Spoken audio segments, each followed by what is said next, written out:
दोस्तों स्वागत है आपका मेरे YouTube चैनल इंग्लिश बाबू पर। और आज मैं फिर हाजिर हूँ आपके साथ एक नई स्टोरी लेकर। और दोस्तों आज जो स्टोरी मैं आपके लिए लेकर आया हूँ बहुत ही प्यारी और मज़ेदार कहानी है, बहुत ही अच्छे मॉरल के साथ। उसके अलावा दोस्तों आज की इस स्टोरी में आपको कुछ नए इंग्लिश के वर्ड मीनिंग सीखने को मिलेंगे, उनकी करेक्ट प्रोनाउंसिएशन के बारे में पता चलेगा और हमेशा की तरह जो इसका ग्रामर का पार्ट है उसे बिल्कुल डिटेल में कवर करेंगे, तो एक एक स्ट्रक्चर को आप बड़ी आसानी से सीख पाएंगे। तो चलिए दोस्तों आज की इस कहानी को हम शुरू करते हैं और सबसे पहले कहानी का टाइटल देखते हैं। कहानी का टाइटल है अगलीनेस सेव्स। क्या अर्थ हुआ दोस्तों? अगलीनेस नाउन है जिसका अर्थ होता है बदसूरती या फिर कुरूपता। सेव का मतलब बचाना और ये फिफ्थ फॉर्म है सेव्स। अगलीनेस सेव्स का मतलब हुआ कि बदसूरती रक्षा करती है या फिर बदसूरती बचाती है। तो दोस्तों ये आज की इस कहानी का टाइटल है, शीर्षक है। और अब मैं इसे पढ़ना शुरू करता हूँ। आपसे रिक्वेस्ट है कि आप इस कहानी को बिल्कुल ध्यान से सुने और यदि आज की कहानी में आपको कोई भी नया शब्द या फिर नया स्ट्रक्चर मिले तो आप उसको नोट करें और यदि कहानी अच्छी लगे तो लाइक भी ज़रूर करें। तो चलिए इसको शुरू करते हैं। There was a forest of straight tall and beautiful trees. क्या अर्थ हुआ दोस्तों? ये जो वाक्य है ये एक सिंपल पास्ट का सेंटेंस है। सिंपल पास्ट का मतलब होता है जब हम पास्ट में कोई ऐसा वाक्य बनाएं जहां वॉज या फिर वर्ब का इस्तेमाल हेल्पिंग वर्ब के रूप में किया जाता है, साथ में नाउन या फिर एडजेक्टिव को लेकर वाक्य बनाया जाता है बिना किसी वर्ब का प्रयोग किए। और दोस्तों यदि इस तरह के वाक्यों की शुरुआत देयर से होगी तो वहाँ पर देयर का कोई अलग से मीनिंग नहीं निकाला जाता है। देयर का प्रयोग मात्र वाक्य को बनाने में किया जाता है। तो क्या अर्थ हुआ? There was a forest of straight tall and beautiful trees. एक सीधे लंबे और सुंदर पेड़ों का जंगल था। अमंग सच ट्रीज, अमंग मतलब बीच में, अमंग सच ट्रीज मतलब कि उन पेड़ों के बीच में there was an ugly tree, एक बदसूरत पेड़ था। और दोस्तों देखिए यहाँ जो मैंने बताया था अगलीनेस ये नाउन है और जो एडजेक्टिव है वो है अगली। आप इसकी स्पेलिंग को नोट कर लीजिए, UGLY, अगली। तो इसका अर्थ क्या हुआ? अमंग सच ट्रीज मतलब कि उन पेड़ों के बीच में, इस तरह के पेड़ों के बीच में there was an ugly tree, एक बदसूरत पेड़ था। Its trunk was twisted and bent horribly. दोस्तों ये भी पूरा ही सिंपल पास्ट का वाक्य है। अभी तक हमें जो भी यहाँ वाक्य देखने को मिले सिंपल पास्ट के ही, ये भी सिंपल पास्ट का है जहाँ पर वॉज का यूज़ हेल्पिंग वर्ब के रूप में किया गया है। TRUN के दोस्तों ट्रंक का मतलब होता है तना। इट्स ट्रंक मतलब कि इसका तना वॉज ट्विस्टेड, ऐंठा हुआ था, एंड बेंट हॉरिबली और बुरी तरह से मुड़ा हुआ था। बेंट मतलब मुड़ा हुआ और यहाँ इसको एडजेक्टिव के तौर पर प्रयोग किया गया है। द और दोस्तों आज शायद आपको इसकी शैडो दिख रही होगी, पेन की परछाई, क्योंकि आज यहाँ लाइट नहीं है। तो दोस्तों मैं सिर्फ एक मोबाइल की टॉर्च की रोशनी से इसको मैं रिकॉर्ड कर रहा हूँ, तो थोड़ा बहुत शायद आपको देखने में प्रॉब्लम हो। आगे देखते हैं।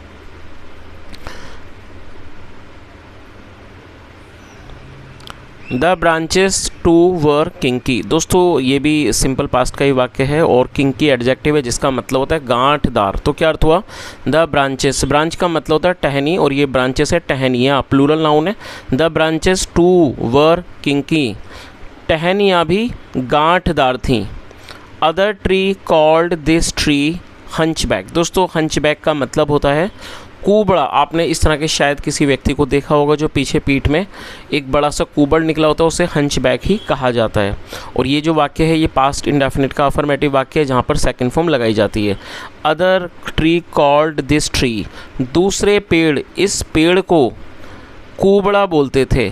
The travellers avoided it, traveller का मतलब होता है यात्री और ये प्लूरल है, और अवॉइड का मतलब होता है किसी चीज़ को नज़रअंदाज करना, अनदेखा करना। जो ट्रैवलर्स थे, यात्री थे, अवॉइडेड इट वो उसको अवॉइड करते थे, मतलब इसको नज़रअंदाज करते थे। And no bird made nest on it, और किसी भी पक्षी ने इस पर घोंसला नहीं बनाया। और दोस्तों ये मेक की सेकंड फॉर्म में मेड और ये भी पास्ट इंडेफिनिट का ही अफर्मेटिव वाक्य है। All the other trees laughed at it, और बाकी सारे पेड़ इस पर हंसते थे।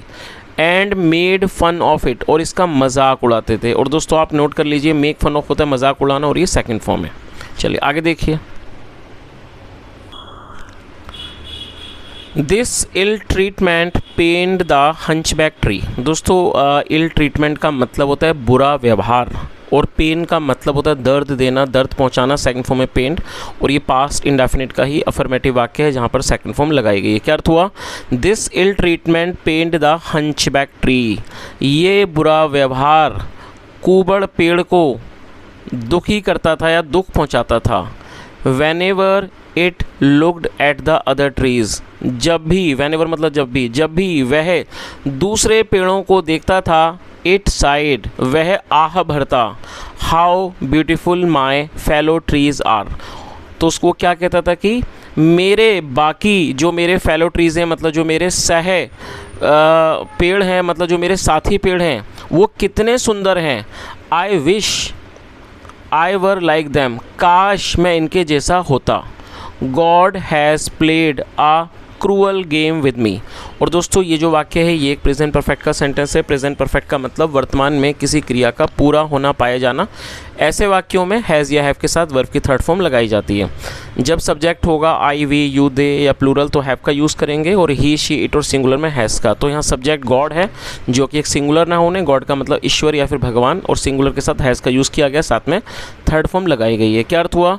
God has played a cruel game with me. Cruel का मतलब होता है क्रूर।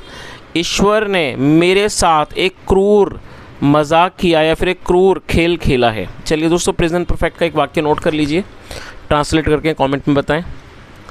राजू ने घड़ी नहीं खरीदी है। दोस्तों ये प्रेजेंट परफेक्ट का ही सेंटेंस है जो यहाँ मैंने आपको समझाया था, वही सेंटेंस है। आप इसको ट्रांसलेट करके आगे बताएं। तो दोस्तों यहाँ तक आपको कहानी अच्छे से समझ आएगी होगी। जैसा हमने देखा कि एक जंगल है जहाँ पर सीधे, सुंदर और लंबे पेड़ हैं, और उन्हीं पेड़ों के बीच में एक ऐसा पेड़ भी है जो कि मुड़ा हुआ है, जिसका तना मुड़ा हुआ है, ऐंठा हुआ है, और जो बुरी तरह से, और जो उसकी जो शाखा हैं वो भी गांठ वाली हैं।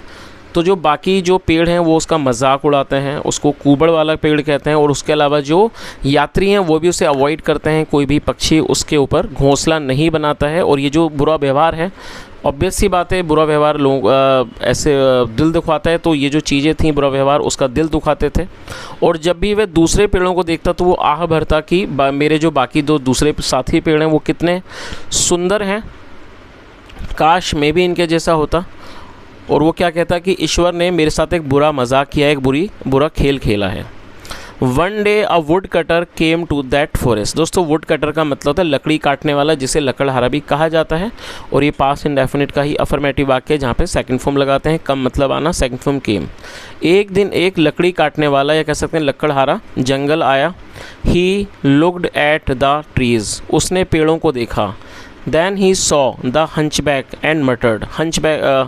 मटर का मतलब बड़बड़ाना, सेकंड फॉर्म मटर्ड क्या अर्थ हुआ। और ये सी की सेकंड फॉर्म, सी मतलब देखना, सेकंड फॉर्म सो, पास्ट का ही वाक्य है।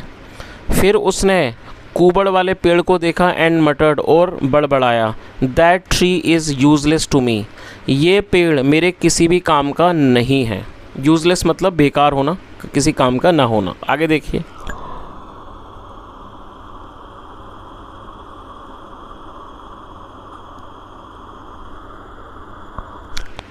One by one the wood cutter cut down all the straight and smooth trees. एक एक करके लकड़हारे ने सारे सीधे और स्मूथ मतलब जो साफ़ सुथरे चिकने पेड़ थे उनको उसने काट दिया। Soon there was a huge pile of logs. दोस्तों लॉग्स का मतलब होता है लकड़ी के बड़े बड़े गट्ठर। पाइल का मतलब होता है एक बहुत बड़ा जमावड़ा किसी चीज़ का। तो पूरी लाइन का क्या अर्थ हुआ कि वहाँ पर थोड़ी ही देर में वहाँ पर एक लकड़ियों का एक बड़ा ढेर था। लॉग्स का मतलब गट्ठर या फिर लट्ठे, मतलब लट्ठों का एक बड़ा ढेर था। It open the eyes of the hunchback tree. और इस चीज़ ने कुबड़ वाले पेड़ की आंखें खोल दी। ओपन मतलब खोलना, और ये सेकंड फॉर्म है। फॉर द फर्स्ट टाइम, पहली बार, इट रियलाइज्ड, उसे एहसास हुआ। रियलाइज़ का मतलब होता है किसी चीज़ को महसूस करना, एहसास होना। उसे एहसास हुआ that God had done a favour to it, कि ईश्वर ने उसके प्रति एक फेवर किया था, उस पर एक एहसान किया था। और दोस्तों यहाँ हैड के साथ थर्ड फॉर्म है तो ये पास्ट परफेक्ट है। जैसे प्रेजेंट परफेक्ट होता है वैसे ही पास्ट परफेक्ट होता है। पास्ट परफेक्ट का मतलब पास्ट में क्रिया का पूरा होना पाया जाना। तो क्या अर्थ हुआ? फॉर द फर्स्ट टाइम, पहली बार, ही रियलाइज, उसे एहसास हुआ दैट कि God had done a favour to it, मतलब ईश्वर ने उस पर फेवर किया है। फेवर किया है मतलब कि ईश्वर ने उस पर एहसान किया है। By making it a bent and twisted tree, मतलब उसे एक मुड़ा हुआ और ऐंठा हुआ पेड़ बनाकर उस पर एक एहसान किया। तो पूरी लाइन का क्या अर्थ हुआ कि पहली बार उसे एहसास हुआ कि ईश्वर ने उसे मुड़ा हुआ और ऐंठा हुआ पेड़ बनाकर उस पर जो है एहसान किया है। हैड इट बीन स्ट्रेट, यदि वह सीधा होता, एंड स्मूथ, और साफ़ सुथरा, स्मूथ होता, चिकना होता, लाइक द अदर ट्रीज, बाकी पेड़ों की तरह, it would have been cut down, उसे काट डाला गया होता, एंड टर्न इनटू लॉग्स, और उसे लट्ठे में बदल दिया गया होता। चलिए आगे देखिए। ही प्रेड टू गॉड, उसने ईश्वर से प्रार्थना की, एंड अपोलोजाइज। दोस्तों नोट कर लीजिए, अपोलोजाइज का अर्थ होता है माफ़ी मांगना, क्षमा मांगना। Second form apologise. क्या अर्थ हुआ? He prayed to God and apologise, उसने ईश्वर से प्रार्थना की और माफ़ी मांगी। ओ ग्रेट गॉड, महान ईश्वर, महान भगवान, I have often cursed you. और दोस्तों ये भी प्रेजेंट परफेक्ट है जहाँ हैव के साथ थर्ड फॉर्म लगाई गई है। कर्स का मतलब होता है दोस्तों बद्दुआ देना, कोसना, इसे कर्स कहा जाता है। और थर्ड फॉर्म में कर्स। तो उसने क्या कहा कि ईश्वर, मैंने हमेशा आपको कोसा है आउट ऑफ इग्नोरेंस। इग्नोरेंस मतलब होता है कि अनजानपन या फिर अनभिज्ञता, मतलब जब व्यक्ति को उस चीज़ के बारे में जानकारी ना हो।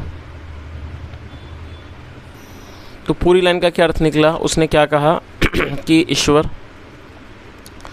मैंने अक्सर, ऑफन का मतलब है अक्सर, मैंने अक्सर आपको अपनी अज्ञानता के कारण, इग्नोरेंस मतलब अज्ञानता या फिर कह सकते हैं जहालत, अपनी अज्ञानता के चलते, अपनी जहालत के चलते मैंने हमेशा आपको कोसा है। प्लीज़ पार्डन मी, कृपया मुझे माफ़ कर दीजिए। पार्डन का मतलब माफ़ करना। नाउ आई नो, अब मैं जानता हूँ, that there is some good in whatever you do, अब मैं जानता हूँ कि आप जो भी करते हैं उसमें कुछ ना कुछ अच्छा होता है। यू केयर फॉर ऑल, आप सबका ध्यान रखते हैं। And know what is good for home, और आप जानते हैं किसके लिए क्या अच्छा है। चलिए दोस्तों कहानी का जो गिस्ट है वो भी देख लेते हैं।